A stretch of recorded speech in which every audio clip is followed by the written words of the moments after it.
Olá, olá! Sejam muito bem-vindos a mais uma edição do nosso podcast, o podcast aqui da AMPSE. Bom, vocês já me conhecem, eu, Marina Toscano, psiquiatra, sempre trago uma estrela, alguém muito bacana e interessante para conversar aqui conosco. Hoje, um grande amigo e um grande psiquiatra, especialista na área de dependência química, Dr. Matheus Scheibub. Seja muito, mas muito bem-vindo ao nosso podcast. Obrigado pelo estrela, né? É um prazer inenarrável estar aqui. Você que é uma grande amiga, foi minha preceptora na residência. Ô, rapaz, esse tipo de coisa você não tem que falar aqui, não. Foi mal, desculpa. Porque eles fazem conta, eles veem seus cabelos brancos, aí fazem as contas, e aí... Não, deixa quieto. Foi um bom residente até. Até que foi. Foi. Me deu um pouquinho de trabalho, mas mandou bem. E hoje, né, cresceu demais, aí bateu asas. Obrigado, valeu pelo elogio. E agora a gente vai conversar sobre a sua área de expertise, que é dependência química. Eu acho que é bem interessante para os nossos colegas que estão assistindo, que estão ali na lida de consultório, com certeza chegam aí para vocês pacientes que às vezes vêm por vontade própria procurar ajuda, ou muitas vezes eles vêm por livre, espontânea pressão, né, como a gente diz. O que você me fala sobre isso? Como que é essa questão do paciente procurar ajuda quando ele é um dependente químico? Boa pergunta. Muitas vezes o paciente ele tem uma crítica da sua situação muito ruim. Ele não percebe os danos que a droga causa para ele. Esse paciente é a grande maioria, é o que a gente encontra, é o que vai procurar muitas vezes no consultório, né? Ele passa por essas fases de transição, então ele vai ficando... No momento ele está pouco motivado, ele começa a se motivar um pouco mais. Mas quando ele não tem nenhuma crítica, ele não percebe os danos que a droga causa, a gente fala que ele está pré-contemplativo. O que é? Ele não sabe dos danos que a droga causa, não sabe os problemas. Não tem noção nenhuma do que está acontecendo ali. A crítica é muito ruim. Portanto, ele também não deve ter nenhuma demanda de procura de ajuda nesse momento. Exato. Eles procuram muitas vezes quando o familiar reclama, fala, olha, você está gastando demais, não estou aguentando você desse jeito, você fica agressivo. E aí ele vai contra a vontade, ou então vai para dar um cala-boca na esposa que está reclamando. E à medida que ele vai tendo prejuízo, aí a pessoa ameaça separar, ou ele perde o emprego, ou ele gasta dinheiro com aquilo. A gente fala que a água começa a bater na bunda. Ele fala, opa, alguma coisa está errada.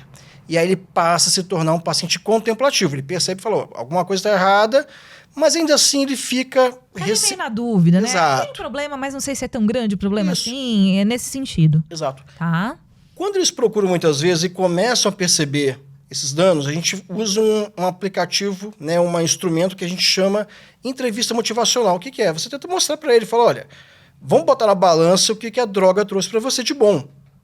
E o que trouxe? Trouxe um prazer, eu me sinto bem, eu consigo relaxar, às vezes eu tomo e durmo, ou esqueço meus problemas. Aí você devolve, fala, olha, e o que a droga trouxe de ruim? Eu vi que você perdeu o emprego, você não consegue juntar dinheiro, os seus problemas continuam, ainda estão multiplicando, né?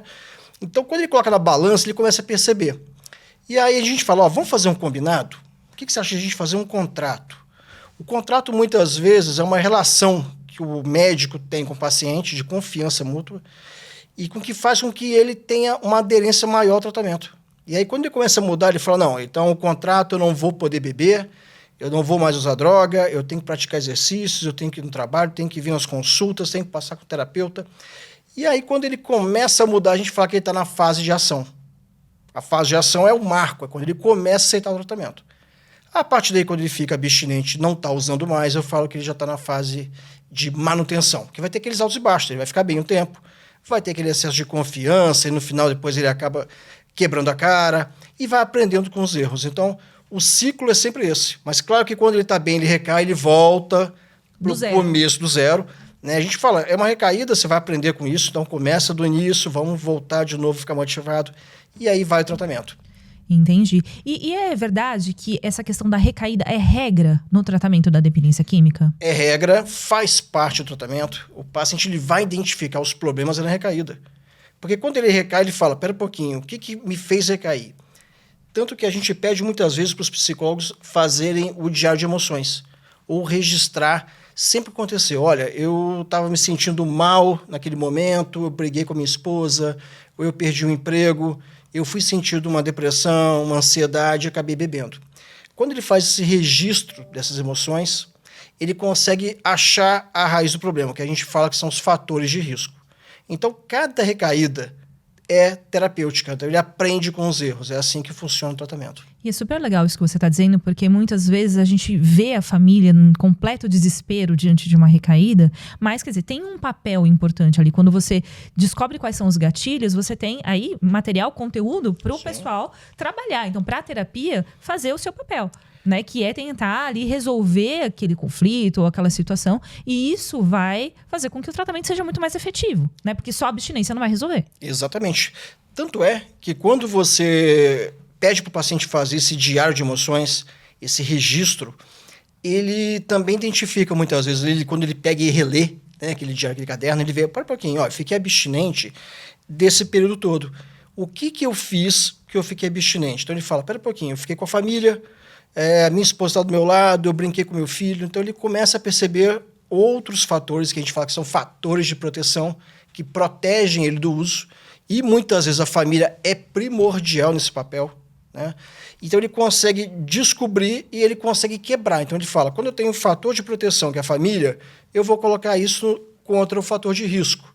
Então, no dia que eu estiver triste, deprimido, chateado, frustrado, eu vou recorrer à minha família, que eu sei que vai ser uma estratégia para prevenir novas recaídas. Então, ele aprende com o erro, ele vê o que deu certo e o que deu errado, e ele usa o que deu certo para quebrar o que deu errado. Então, basicamente, é isso. Então, ele faz um gerenciamento das situações Exatamente. de vida que ele passa, identificando o que é risco, o que não é, e aí ele vai conseguindo trabalhar através disso e se mantendo aí o mais abstinente possível. Exatamente isso.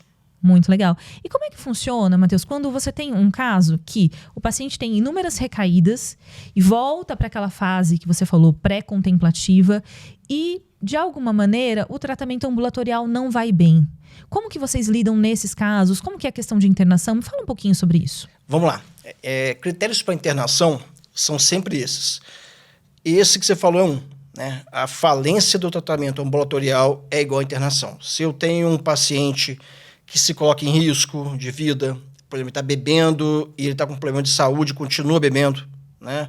Ou ele tem câncer e está fumando, ou ele bebe e se coloca em risco, dirige embriagado, ameaça bater na família, ou agride até de fato a família, ou até ameaça suicídio, né? Ou tenta suicídio, são indicações para internação hospitalar. Quando há uma falência do tratamento ambulatorial, a gente tenta tratar, coloca medicamento, faz com que ele se engaje, coloca ele na prevenção de recaídas, ele fica bem, depois ele volta a recair de novo. A gente pode utilizar a internação. Então, a internação é uma forma para casos refratários. Então, quando há uma refratariedade, ele não consegue ficar abstinente, ele está tendo prejuízos e a gente tenta no consultório, não consegue. A internação hospitalar é o instrumento que a gente deve utilizar. Certo. E com relação ao tempo de internação, porque isso é uma outra coisa que a gente escuta bastante, né? Tem um pessoal que diz, olha, vai internar por não sei quantos meses, os outros, menos de um ano não vai funcionar. Existem hospitais, o mesmo hospital onde eu tenho acesso, lá na minha cidade, interna por não mais do que 15 dias. O que você pensa sobre isso? Não há estudos que mostram que internações prolongadas, aquelas com mais de 30 dias, possam mostrar algum benefício. Em média, as internações são de 15 a 30 dias. 15 dias é o ideal para fazer uma desintoxicação. Então, é quando o corpo já consegue se adaptar ao meio, sem o uso das substâncias. Então, as enzimas do fígado já começam a baixar, o epitélio do trato respiratório começa a funcionar normalmente. E depois de 15 dias, a gente usa mais 15 dias, em média, para usar como prevenção de recaídas. O que é? É aí que o psicólogo entra, né? Ele participa das sessões em grupo, muitas vezes, nos hospitais, e vai ensinando ao paciente como ele vai prevenir, né? Uma das coisas são os grupos. Os grupos terapêuticos são ótimos, porque ele compartilha informações com os outros. Então, tem outros pacientes, tem aquela rodinha de paciente. Um fala, olha, eu recaí, eu vim aqui porque eu estava tudo bem comigo, mas aí quando eu briguei com a minha mãe, eu fiquei mal, acabei bebendo. Então, ele se identifica, ele fala, poxa, comigo acontecia isso direto. Então, ele começa a ter mais crítica, ele começa a se prevenir. Então, quando ele vai sair da internação, ele já começa a elaborar estratégias para continuar abstinente lá fora. Legal. E eu queria te perguntar uma coisa. A gente viu que com a pandemia, né, a gente teve um aumento de vários transtornos mentais. Como é que ficou a questão da dependência química? Marina, excelente pergunta, porque eu trabalho na enfermaria de álcool e drogas no Hospital das Clínicas de São Paulo e quando veio o lockdown, a gente tinha uma suspeita que aumentaria bastante os casos de dependência química. Porque em outras situações catastróficas como pós-guerra, terremotos, tsunamis, as pessoas viviam clausuladas, né, não poderiam sair, e havia uma prevalência, um aumento, né, uma incidência de pacientes que estavam abstinentes e voltaram a beber, e um aumento de consumo de pessoas que não eram dependentes, mas acabaram abusando, fazendo uso embinte, que é um uso excesso. E não foi diferente, né? Quando chegou a pandemia, mais pessoas ficaram ansiosas, mais enclausuladas. Eu lembro que muitas vezes o paciente falava que, olha, o mercado está fechado, eu fui lá e comprei um fardo de cerveja e deixei para armazenar. As pessoas estavam armazenando bebida em casa, né? Que é algo muito comum, estava acontecendo no começo da pandemia. E houve de fato, né? Tanto é que houve um maior número de internações por conta de dependência, maior procura em pronto-socorros por pessoas que bebiam e ficavam agitadas, agressivas. E o impacto foi totalmente, como é que eu falo, mais alto do que eu imaginava. Foi muito mais alto do que a gente pensava. Porque a gente pensava assim, vai aumentar um pouquinho, né, mas vai dar conta, não tem tanta vaga para isso. E no final a gente estava em enfermarias lotadas, né? Fila de espera, paciente que a gente precisava internar e não conseguia porque tinha outros lá na internação.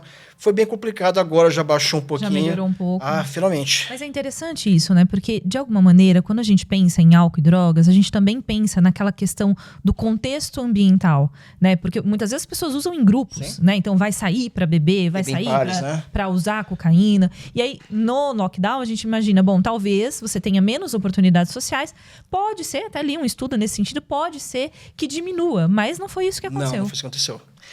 No comecinho, alguns casos que eu vi na prática, né, em consultório, aqueles pacientes que faziam uso de drogas ilícitas, houve no começo uma redução. Porque, como tinha lockdown, ninguém saía, né? Dificultou. Exatamente. Então, o acesso foi muito menor. Mas depois, sempre se acha um jeito, né? Os pacientes estavam fazendo delivery. Alguns falavam que mandava, ligava, o motoboy vinha até em casa e entregava como iFood. Né? Então, como é que pessoas se adaptam ao meio para poder sobreviver usando o tráfico? Então, de uma maneira negativa, mas usaram. Então, foi no comecinho, não teve tanto aumento. Para álcool e tabaco, sim, álcool e tabaco já de cara foi aquele aumento. E as outras drogas depois tiveram um aumento igualmente como as drogas lícitas. Então, não teve muita mudança. Aquele comecinho atrasou um pouco, mas acabou... Não teve jeito. Não teve jeito, não teve escapatória. Ok. E uma outra coisa que eu achei interessante que você pudesse comentar pra gente, eu observo muito na minha prática, acho que vocês também devem ter pacientes nesse sentido, que fazem o uso do álcool ou de alguma droga como se fosse um medicamento. Então, na questão de tentar apaziguar, de tentar melhorar eventualmente algum sintoma. Comenta um pouquinho pra gente como que é isso. Vamos lá. O álcool, ele é um depressor do sistema nervoso central. Então, o que ele faz? Quando a pessoa bebe, ela sente no comecinho uma sensação de euforia, de prazer, de relaxamento, né? Até que ela aumenta o consumo e ela chega num estado de sonolência. A pessoa fica com sono, né? Isso é de acordo com a quantidade que ela ingeriu, com a concentração que ela ingeriu, ela vai baixar o nível de consciência, podendo até mesmo chegar ao coma. Então, o que acontece? Muitas pessoas que são ansiosas acabam buscando álcool como uma forma de relaxamento. Né? Como se fosse um remédio mesmo. Como se fosse um remédio. Tanto é que álcool, muitas vezes, quando o paciente é dependente, ele está sem a droga, ele tem um quadro que a gente chama de síndrome de abstinência. E a que a gente usa para tratar a síndrome de abstinência são medicamentos sedativos. Então, ou seja, os sedativos agem na mesma via do álcool. Então, é muito comum um paciente que está ansioso, ele está deprimido e quer fugir dos problemas, ele não consegue dormir, abusar de álcool. E também acabam fazendo uso concomitante de sedativos. Então, é muito comum. Tem aquele paciente que bebe, que gosta do prazer de beber, né? Gosta de beber e ficar eufórico. Tem aqueles que bebem para relaxar. Então, essa tem uma tendência muito maior a abusar de álcool. Esse tipo de população que tem ansiedade e que tem um quadro de insônia. E também tenho visto na prática muitos jovens usando maconha com essa finalidade do sono. Dizendo, olha, eu preciso de maconha antes de dormir para dar aquela relaxada. E aí, como é que evolui isso? Como é que você vê isso? Então, a maconha, ela bagunça o sono, né? Ela desarruma a arquitetura do sono. Então, muitas vezes, é muito comum o paciente que está dependente já da maconha, ele precisa dela para acalmar. Ele sente o quê? Quando para a droga, são sintomas de irritabilidade, de ansiedade, que a gente chama de abstinência. Seria um rebote, então. Exatamente. Então, quando ele faz o uso da droga, naquele momento que ele usou, ele consegue atingir aquele efeito desejado, então ele consegue sentir aquele prazer e o sono vem. Então, quando ele tira a droga, ele sente aquele aumento da ansiedade, que é normal da abstinência, e ele não consegue dormir. E o pior da maconha é que ela encurta as fases do sono. Então, muitas vezes, tanto que o tratamento, que a gente fala muitas vezes para maconha, eu falo, olha, não tem uma medicação específica. A gente tem que tratar como um todo. Se o paciente está dormindo mal, a primeira coisa que eu falo, vamos melhorar esse sono. De repente, achar alguma medicação, tratar essa causa desse sono, ou tentar organizar, fazer com que você durma e não fique cansado no dia seguinte, não sinta mais vontade de fumar. Então, esse que é o problema da maconha. As pessoas acabam utilizando muitas vezes porque sentem no final do dia aquela vontade de utilizar, fumam de novo, relaxa, dorme, no dia seguinte passou o efeito, volta e fica aquele ciclo que não termina. Ok. E tem essa história, né, de que, porque maconha não causa dependência. Não é isso que a gente vê na prática, né? Não, jamais. A maconha, ela causa dependência, sim.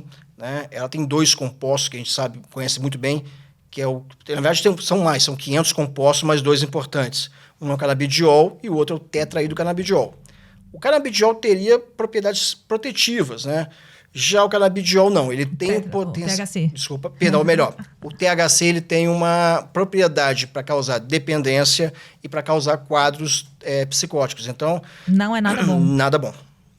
E é interessante isso, porque a gente tem visto agora com essa onda de cannabis medicinal, quando a gente está falando disso, a gente está falando de outra coisa. E as pessoas confundem muito, né? E aí levantam a bandeira de, olha, é maconha, pera lá, né? A gente está com compostos isolados em quantidades controladas, né? A gente sabe exatamente o que tem ali e o que a gente quer de cada um desses compostos, né? Então, o CBD que é protetivo, ele pode ser útil para vários transtornos. Eu particularmente uso para autistas, por exemplo, né? E tenho estudado isso, mas é completamente diferente, né, Matheus? Totalmente diferente. Um cigarro de maconha fumada, ela tem cerca de 1% só de canabidiol. Então, não é nada. A pessoa que fala, não é nada. A pessoa que vai falar que vai usar o canabidiol para tratar, é uma coisa. A pessoa que vai fumar falando que vai tratar... Nada, tá falando besteira, fora que vem um monte de porcaria junto, né? Exato. Assim, não é enfim...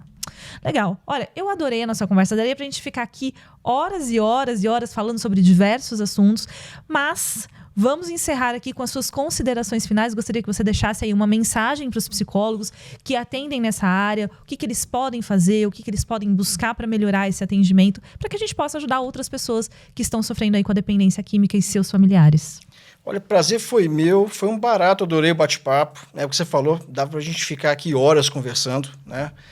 E para o pessoal de casa, para os psicólogos, olha, a primeira coisa que a gente tem que falar é que o tratamento para o dependente químico tem que ser sempre multidisciplinar. Então, é fundamental a ajuda do psicólogo, especialmente para auxiliar na identificação dos fatores que levam o paciente a usar a maconha, a droga, no caso a cocaína, o álcool, e tanto quanto a prevenção, identificando os fatores de proteção, achando a raiz do problema, porque muitas vezes o paciente, quando eu estava na residência, a gente pensava o seguinte, o paciente que é dependente químico, ele tem uma prevalência maior de transtornos psiquiátricos. Hoje a gente vê que é via de regra.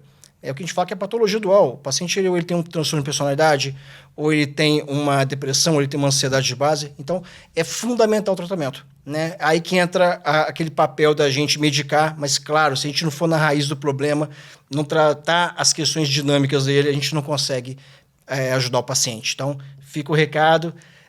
Foi um prazer estar aqui com vocês, tá? Eu agradeço imensamente essa mensagem perfeita. A gente tem falado isso em todos os nossos pods, que a gente precisa desse trabalho conjunto, porque o trabalho conjunto, quem se beneficia é o paciente. Sempre. Sempre. Gente, muito obrigada e até a próxima. Um abraço, até mais. Tchau, tchau.